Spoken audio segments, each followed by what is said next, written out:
Out there in Banjo land, Mike Heading here. Today I'm going to be teaching you the St. Anne's Reel, a great old fiddle tune in the key of D, an absolutely gorgeous song to play on the banjo. We're going to do it without retuning the banjo at all, so we're going to stay in open G. So this will be great practice for you if you want to work on playing in the key of D without retuning the banjo. You know, you don't have to put a capo on or retune a whole bunch of strings or anything. So I always like that if you're, performing or you need to play the song quick and, you don't have time to retune. It's always kind of great just to be able to play a tune in the key of G. All right, here we go. So we're going to start. I'm going to start with the A part of the tab. So we're going to start. We're going to have to practice transitioning from down the neck to up to the 5th and 7th fret. So let's just practice that a little bit first. So we're going to start down here in kind of a D chord. Then we're going to work on going up to an A chord up here. Those are the two positions we're going to need to go to. So it's kind of what they call an F position A chord up at the 7th fret. So I got 7, 6, 5, and 7 on the strings going up. I'm going down to a D. I'm just using open D on the 4th string, 2nd fret of the 3rd string, A, and then a D note on the 2nd string, 3rd fret, and then an open D on the 1st string. So kind of a D power chord. Alright, so enough talking. Let's get down to the tab. So we're going to start up here. We're going to do an open 1st string, and then with our 2nd finger on the 5th fret of the 2nd string, we're going to play an index and a middle. So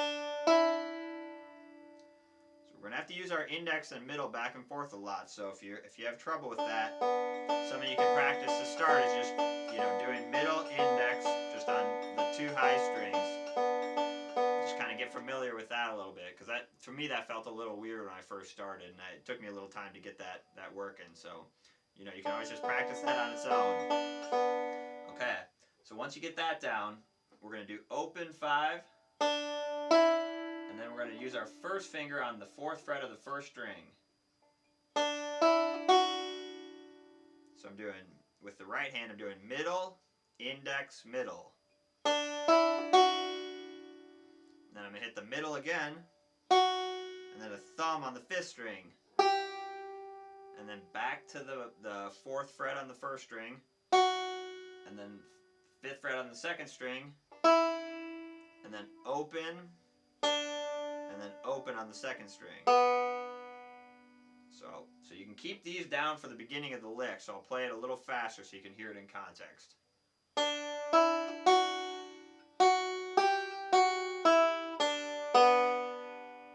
So besides the first note, after the pickup, they're all 8th notes. So so the pickup is on the 4, so we're going 4 and 1, 2 and 3 and 4 and... So that pause is kind of important on beat 1, so just make sure you pause. And we're doing 2 middle fingers in a row there, so that should give you a little time to pause. So I'll play it a couple more times.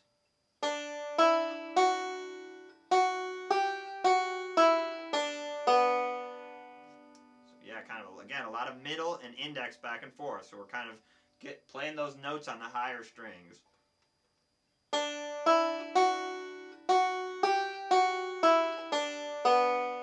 transfer down, so measure 3, we're going to transfer down, back down to kind of our home base down here. And with our thumb, we're going to play the 2nd fret on the 3rd string. And then we're going to use our 3rd finger on the 4th string, or you can use your pinky if that feels like a big stretch.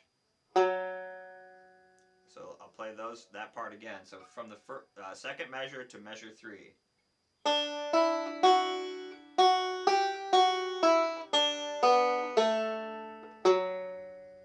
then I'm going to do a hammer-on, open on the 4th string, and hammer on with a 4 I'm using my 3rd finger. And then you keep your 1st finger down, and you do a 2 on the 3rd string with your index, and then a middle on the 1st string. So measure 3 on its own, which is a little goofy but not too crazy. It sounds like this. So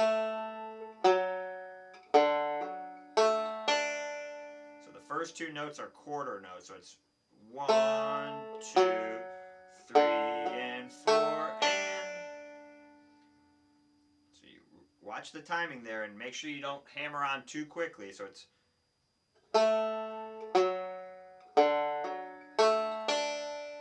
So play those 2 measures again, those 2 together all the way through. And again, use your open strings. That's where this song is really great. Is you got to practice transitioning back down and back up, and that's where the open strings are really your friends there. So play those 2 measures again.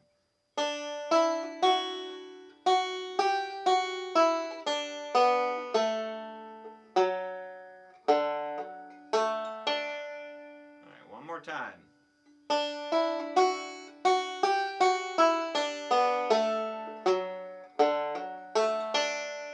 Okay, now we're on a G, so we're going to go open.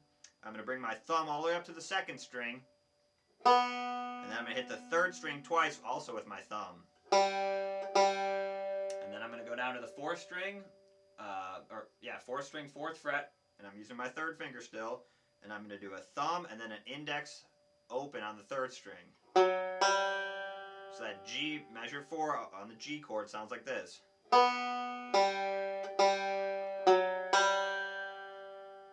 couple times. So 1, 2, 3, 4, and. So this one's got some space in the notes. So this is a really good song to practice your timing. Okay, now we're back to a D. So keep that 3rd finger down, and you're going to put your 1st finger back down on the 2nd fret. And you're going to do 2, and then open, and then back to the 2. And then this is a little tricky part. You're going to have to reach your index finger all the way up to the 4th string on your right hand and hit a 4. Then your thumb goes back to 2 on the 3rd string. And then index all the way up to the 2nd string. And then middle on the 1st string. And then back up to a 5 on the 2nd string with your 2nd finger. You're going to end that with the middle. So let's break that part down, because that's probably one of the trickiest parts of the song, especially if you're not used to reaching your index finger all the way up to the 4th string. So I'm playing measure 5 a few times by itself. Here you go. Again, I'm kind of keeping these 2 down almost the whole time till the very end. Do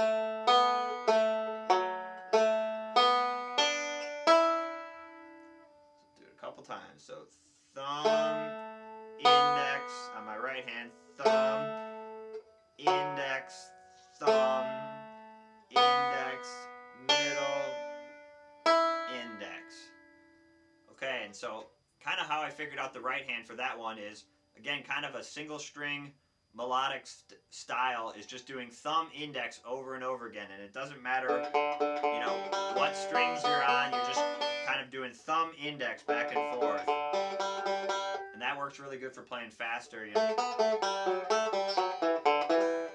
something like that. Again, I'm just making up some notes, but I'm just practicing thumb and index. And again, if that feels really tricky for you, maybe just practice doing some, thumb and index on different strings. Again, you're just going back and forth. So let me play that measure 5 again a few more times. Then I gotta start transferring up, and I'm back up to a 5.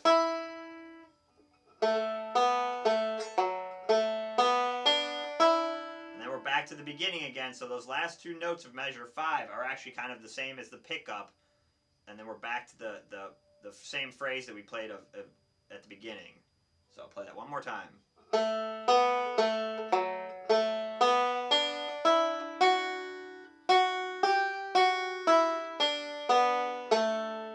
part's all the same. Okay, now we got to do so measure 8. So now we're on a G. So open G. So we're doing kind of an inside roll. So index on the second string, third string with the thumb, index on the second, and then middle. So kind of a cool roll.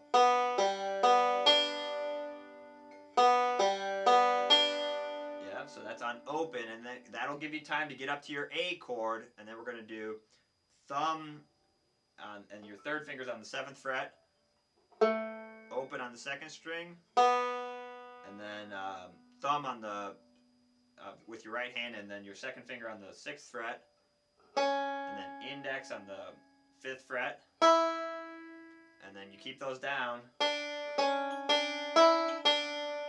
you kind of do a backwards roll. Middle, thumb, middle, index, middle. So I'll play those two measures again together. So that's the measure 8 and 9. So again, you're going to be down here, and you're going to have to get up to here. So use your open strings.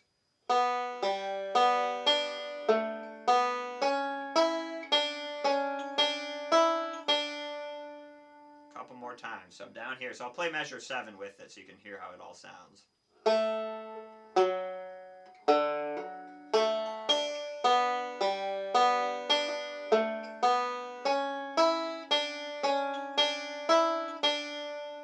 One more.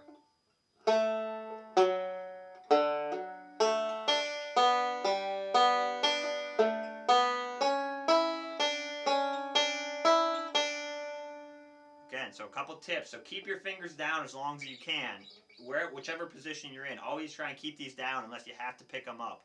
That'll help the flow of your song because you get some of those notes hanging over a little bit. You know, you get some tones hanging over, and that actually kind of helps the flow of your song. It doesn't sound so broken up, the different phrases.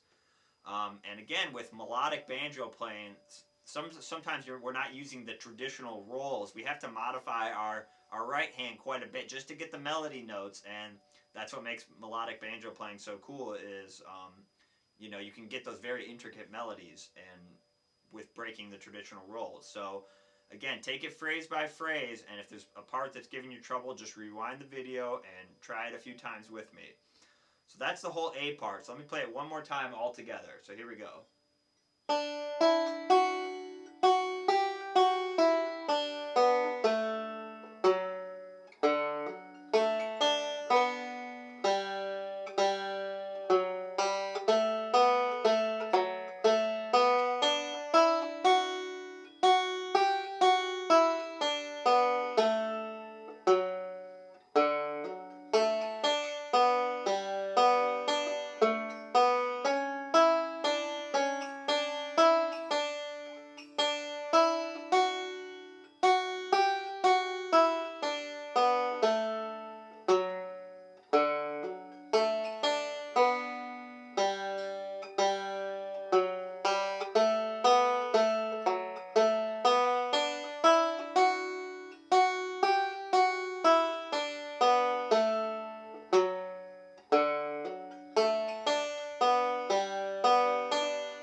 Go into the B part with that last little pickup of measure 2, or the second ending rather. So I went down and played the whole A part, played the first ending, went back up and played all the way down again, and then that last time you skip the first ending, so that number 1, and then you go and you play the second ending. So that's kind of the form of the song. All right, so that's the A part of St. Anne's Reel.